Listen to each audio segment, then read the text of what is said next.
Hey, boys and girls, it's Azriel Lawless here, and back at you with another Lawless Reads. Today, not only do we have Squeak, who's regularly in attendance for this, but today we are going to read from a story out on Kindle Vella, like we always do. What is Kindle Vella? For those of you who don't know, who have found yourselves here in Hella Vella and still don't know, Kindle Vella is a new reading platform from Amazon, and it's designed to meet the needs of the modern people who just don't have time to sit down and read an entire book, but would rather consume their reading in the same way they consume television, which is in episodes. So it's up to you when you go out to Kindle Vella. You can go and binge and read, tons of episodes on stories that have ripened to maturity, or you can go and find yourself some stories that haven't yet been finished and start following the author and just watching the whole thing unfold. It's up to you. But Kindle Vella can be found by going out to Amazon on any browser. It's optimized for use on a smartphone, which is why I'm recording this in the taller video aspect. It's mostly about the sound on these videos. When you come to a Lawless Reads, that's what's going on. We're going to do short reads from episodes on Kindle Vella from different authors, and then we'll have those authors on the show and interview them, or on the channel and interview them. I gotta get my lingo straight. Anyway, without further ado, if Squeak will allow it, I will read to you from The Harpy Rises by author TA Uner. And it is a great story. It's fantasy, it's science fiction, young adult. There's magic, there's a female protagonist, and it's kind of a coming of age story. I will read to you the synopsis. It's very short. 16-year-old Rysa Torshavn is haunted by the dreams of her missing father. Rysa's mother insists that he isn't coming back, but Rysa is determined to know the truth behind his disappearance. In a strange twist of fate, Rysa encounters a stranger who may know the whereabouts of her father, but Rysa's desire to locate her father will unleash a series of events that will force her to confront her own dangerous secret. So now, if you're ready, here we go. Doesn't that sound great? And a harpy, for heaven's sakes. The Harpy Rises. Episode 1. The dream is a nightmare. The dream quickly became a nightmare for Rysa. As she lay in her bed, the dream started like it always did. She was walking down a corridor, ribbons of haze surrounding her, distorting her vision, preventing her from finding the man she was looking for, her father. "Where are you?" she would always cry out, like a child who had lost a treasured toy. She was holding a sword, or something that looked like a sword. It was hard to tell, with the haze creating a barrier between herself and her location. She focused her eyesight at the end of the corridor, then, slowly, her vision began penetrating the mist. She saw what resembled a T-junction where 3 figures stood, 2 resembling furry creatures flanking a 3rd figure who was human. "Father!" He looked at her, a faint smile crossing his lips. His dark beard had a few gray hairs in it, and black blood was caked beneath his nostrils. How Rysa could see in such detail in this haze did not make sense, but one did not question a dream. "Run, Rysa, run," her father said. His arms were gripped by 2 pairs of clawed hands belonging to the furry creatures. Rysa then saw a 3rd creature appear. It carried an elongated object and took aim at Rysa before a red pulse of energy exploded from its muzzle. Instinctively, Rysa assumed a defensive stance, crouched with both hands on her sword. She swung it in a half arc, and the red blaze of energy struck her blade, causing sparks of energy to cascade around her before she felt her feet being yanked out from under her.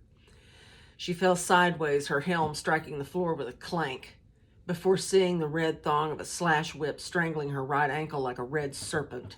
A quick flick of her wrist caused green tendrils of energy to rise from her fingertips like small blades, which cut her free from the shackles. Now the same creature that fired the elongated weapon was attempting to take another shot at her, while his comrade tossed the handle of the ruined whip and drew a strange, handheld weapon from his hip holster. She instinctively reached for a second sword, albeit smaller, and hurled it at the weapon, splitting it in two right down the middle, causing it to explode. When the dust settled, her assailant lay on the floor, unresponsive. One down. She heard a loud grunt behind her and spun around just in time to meet the elongated weapon holder with her main sword. As they locked weapons, her blade glowed green, casting light on her opponent's face. Its face was muscular with brown mane framing it. It spoke in a strange guttural tongue which she did not follow. But as it spoke, its words began making sense. "Die, you sky-surfing scum," it said. "How do I know what you're saying?" she said as she struggled against the weight of an opponent nearly twice her size. "And how come you're not kicking my butt? You must weigh more than a cartload of ox dung." The lion-like creature looked at her as if she was crazy, and perhaps she was, questioning characters in a dream, before unleashing a mean elbow which narrowly missed connecting with her jaw. After performing her duck and roll maneuver, Rysa eyed a rectangular light fixture above her opponent. She squinted, and twin green rays shot out from her eyes, striking the fixture before she leapt out of the way of the mayhem that was to follow. The fixture struck the upright lion creature, and it bellowed, more in anger than in pain, as currents of energy dragged it to the ground like an anchor, making the floor rumble beneath Rysa. It lay there, a mountain of fur and armor, beneath the broken fixture. "That was easy," she said sarcastically. She exhaled, feeling more weight in her chest than elation at the narrow victory, before a claw shot out from the mountain of refuse and grabbed her right ankle. Rysa struggled against it as it pulled her down, threatening to end her mission. These uglies don't die easy. She used her left foot to kick the elbow belonging to the claw. The first kick did nothing. Then she unleashed a second, third, fourth, fifth, and sixth before it finally loosened its grip. She got up and gave the mountain a final kick. It groaned and let out a loud fart that made Rysa cover her nose. "I've wasted enough time here." She looked around. The two assailants detaining her father had used the distraction to make their exit. Just as she was realizing her mission was a failure, she saw a trail of blood droplets on the floor leading down a different corridor. She clutched both swords and followed the trail. After cutting her way through two thick doors, leaping over a trapdoor, and nearly being shredded by wall darts, she had emerged from the gauntlet relatively unharmed. The trail of blood led her to a third door, which opened easily, much to her surprise. The door made way to a large room, more like a hangar, really. It was draped in shadows, except for the hidden lights that kept the total darkness in check.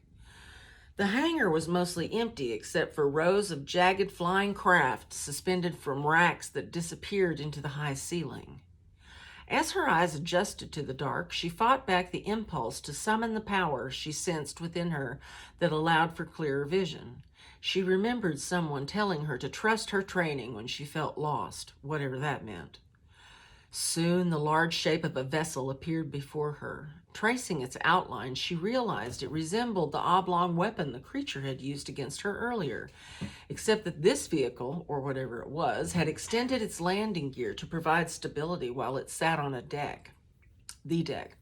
A boarding ramp had been extended from its underbelly, releasing a wide beam of white light. She saw two dark figures struggling with a third, making their way up the ramp. A bolt of hope shot through her. "Father!" Rysa ran like a streak of green light, closing in on the ramp. She felt the tightness in her limbs disappear as she closed in on her father's captors. But before she could reach her father, something grabbed her arm and slammed her against the hangar floor. When she opened her eyes, it felt as if her soul had been sucked out of her body. Laughter cut through the hangar. It reverberated inside her helm, and she pressed her hands against her ears to keep the thunderous cackle out. The laughter had come from above, and when it ceased, she looked up. This time she did not fight the power which allowed her illuminated sight, and eyed the creature's iniquitous form. It wore a twisted gold crown on its head and an ornate chestplate with strange runes inscribed upon it, decked with multicolored jewels. A larger version of the beast she had fought in the corridor, but its face had more lines scrawled upon its forehead. Its red eyes condescendingly sized her up. Its jeweled fingers held a scepter that looked more like an enormous dagger, while two mammoth bat wings flapped incessantly. It spoke the following verses. The child sees itself a warrior, so credit must be given. But when the battle ends, the child will be riven. Her mission a failure, her dreams broken. From my mouth these words are spoken. A cold sensation gripped her limbs and nearly froze her in place. Stay calm, Rysa, stay calm, she told herself. The creature's free hand extended from its muscular arm, grabbing her and hurling her like a stone against the bulkhead, causing Rysa's head to jostle inside her helm. This is getting to be a regular occurrence, and I'm not pleased, she told the smiling sceptered beast. Summoning her power, she shot up like an arrowhead, but the creature flicked her away dismissively. She circled back, swords extended, but her enemy plucked her from the air as if it was the easiest thing it could do. She felt its massive hairy fingers tighten around her frame as the hair stabbed her body like quills. The laughter returned. It felt like ruined dreams and broken promises, or, worst of all, a missing parent. The hand held her close to the large face of her tormentor, its red eyes so close she could see its dark pupils. When Rysa woke up, she nearly fell off her bed but managed to keep her balance. After catching her breath, she grabbed her pillow and squeezed it against her chest. Same dream, Rys? Rysa looked over her shoulder and saw a young girl laying in a bed next to hers. It was her younger sister, Top. Go back to bed, Top, she said coldly. Were those weird-looking creatures back? Top twirled out of her bed and landed at the edge of Rysa's. Was Daddy in the dream? Come on, tell me, tell me, tell me. She spoke excitedly as if it was a ghost story made to entertain children. Rysa exhaled and gave Top a troubled glance. It was terrible, as usual. Aw, Top cooed before patting Rysa's knee. So, you gonna tell me? No, Top, it's my problem. And like all good problems, I'm going to have to deal with this one on my own. Top shot her a sour look. You're such a harpy, Rys, you know that? Rysa rubbed the sleep out of her eyes. So I've been told. So that is episode 1. I hope you enjoyed it. Let me read to you the note from the author. That's another great thing about Kindle Vella, is you get a little note from the author at every episode. He says, and TA Uner says, in episode 2, Rysa must deal with her mother's wrath and the consequences of her dream. What happens next? Rysa is assigned an important task to help her family. And so that's it. Thank you for being with us for another episode of Lawless Reads here on Hella Vella.